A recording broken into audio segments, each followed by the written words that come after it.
Back again, and today we're going to do the Transformers Prime Bumblebee. And there you go, there you have the packaging and the snap-on blasters, and he is the Robots in Disguise Bumblebee Autobot, of course. There you got the Hub Network, Hasbro. On this side we got the data, whatever. You got a picture of him. You want to pause it. Anyway, there on the back side you got the picture Prime Robots in Disguise. Join them on Facebook, Transformers.com, and YouTube. And there you got Bumblebee. And you got snap-on blasters. Take note, this is black. The blasters are black in this picture. We'll get to that in a minute. There we have the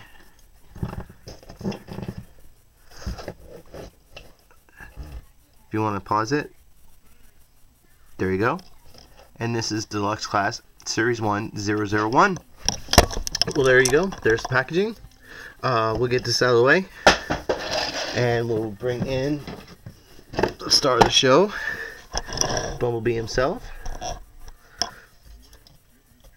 We can shed some light. Ow, it's really hot. Anyway, okay, there we have Bumblebee in his car mode. It is from the cartoon, very cartoon looking. Here are his guns. They plug right into his engine right there. He does have two of them. I know in the first edition ones he only had one, but now he has two. And like I was just saying, they are, I don't know if you can see it, they are gray, not black. I wish they were black. They would have looked awesome. This gray's not too bad. I mean, there's not a whole lot to them. Pretty thin. We'll move these out of the way, and we'll take a look at his car mode. I hope that's coming across, because this plastic here and all this right here, you can see the difference. This plastic's light, kind of weird color, and it doesn't match with the front, the door. I mean, it stands out like crazy. I really don't like that. And the top's like that too. This plastic doesn't match this plastic. It's horrible. Really not a big fan. He does have transparent blue headlights and windows. Blue windows. There you go. Back windows blue. No paint on him at all. No Autobot logos are anywhere on that figure at all. Now notice these Prime figures are very small. Here he is next to the Dark of the Moon Bumblebee mold and Deluxe Class. We'll move this over here. You can see he's way shorter, nose to nose. That's how much shorter he is in car mode, and he's not very big. You can't even get all that in there. But anyway, so there's B. I mean, he's still kind of the same kind of concept car. But there you go. So to start transforming him, what we're going to do is open up the doors. So what you want to try to do is get down here. Sometimes it's hard, so you can crack them a little bit just to get the door open. Just like so. So you get the doors open, and you look in there. And you can see his head. He does have visual. He's got head syndrome, at least the top of his head. But anyway, so you take him and you crack him like this out the window. Bring these down like so. Then you can unfold his legs, and right there's his knee. And then what you do is just pop him apart. And pretty much there's his lower half of his robot mode. So he's a walking car. Anyway, so what you do next, come back to this side, and you take his arms, and you just bring his arms down, and I don't know how well you guys are seeing this, down and around like that. So what I did, just take him down and around like that, like so. So now you got a car with arms, and then you come down here and you take this, and it has a hinge right here, and it just hinges and folds up and under. And then you take this whole piece and bring it away from the front of the car, from the hood. You bring it up and back, just like so. So next thing you want to do is take his arms, and this is where the automorph comes in, and you just pull these two parts.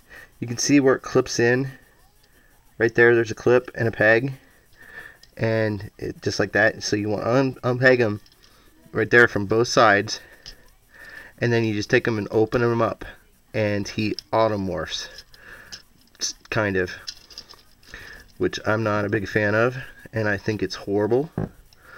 But the plastic feels really, really cheap to me, and it feels like he's gonna break every time I do that. And there you go. There you have him in robot form, robot mode. I don't know. I guess it's okay. I'm not too big of a fan. You can take his blasters then and put them into his hands. And he does have monkey arms, as a lot of people have said, like this. I mean, his arms are really long. You can put his blasters in. We'll take his blasters off for this. But anyway, there you go. Articulation. Now his arms are really weird because they're not like on ball joints or anything. They're like on this hinge. I don't know how well that's picking that up, but it's like on a hinge right there. So you can get him to go 360, but his arm does, like, it gets all weird. And then he has like a ratchet. I don't know. You can kind of hear it. He's got ratchet there. It does pivot. He's got nothing in the wrists or the hands. Nothing in the waist. His legs are on ball joints, so they go back and forth and all around. He does bend at the knee. No pivot or anything. He's got that kind of thing, but it doesn't swivel. And his feet, I guess you can call that something. So you can kind of get him in mode, or good poses, I guess. Kind of, sort of, if you want to. He doesn't really stand too well. You can kind of get him in some poses. I don't know. But anyway, so there you go. His head is on a ball joint, and it does have, I don't know if I can get the light piping to go. He does have light piping right there. It's not the best, but what are you going to do? It's okay. But being that his head is on this thing for the automorph, his head, it doesn't really, I don't know how to explain it. You can turn it left and right. You can tell there's a ball joint in there because it kind of has motion left and right, like tilt wise. But I don't really like this whole piece because as soon as you go try to move the head, that whole thing comes up. It doesn't really clip into anything. So if you go try to turn the head, that whole piece comes up. But anyway, I'm not a really big fan of this guy because the plastic doesn't match. He feels real cheap to me. Like, that plastic feels really, really cheap. So anyway, we'll compare him to the other figure I picked up today in Wheeljack. Oh, Wheeljack, don't move your head. There's Wheeljack MB. You can see Wheeljack's definitely taller than Bumblebee. And then we'll bring in the only other Prime figure I have, and it's the first edition Starscream. This not the Robots in Disguise Starscream. It is the first edition, and they are not too bad. So it'll look okay on the shelf. But anyway, I don't really recommend them. If you really are a Bumblebee fan, I guess get them. Or if you want to have the whole set, pick them up. But if you're just an avid, or if you're not an avid collector and just want a Transformer toy, pass on him. Go for Wheeljack. Wheeljack's way better, and I will review him. But if you have to have him in your collection, I guess pick him up. I mean, he's got some issues, big gaps there. Actually, bring that down, but it's still got big gaps in there. I just don't like this whole headpiece. Anyway, so there you go, guys. There's Transformers Prime Bumblebee, And this is Bob signing off. Make sure you like and comment and subscribe, and we'll talk to you guys